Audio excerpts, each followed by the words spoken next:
திருவண்ணாமலை அண்ணாமலையார் திருக்கோயிலில் ஆனி மாத பிரம்மோற்சவத்தின் ஒரு பகுதியாக நந்தி பகவானுக்கு அபிஷேகம் நடைபெற்றது. பக்தர்கள் திரளாக கலந்து கொண்டு அண்ணாமலையாருக்கு அரோகரா என்ற முழக்கத்துடன் சுவாமி தரிசனம் செய்தனர்.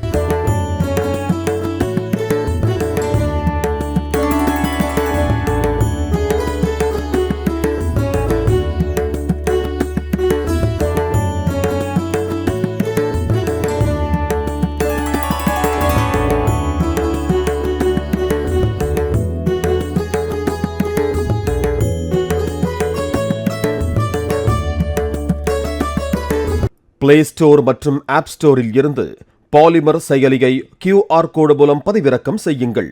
செய்திகளை உடனுக்குடன் பெறுங்கள்.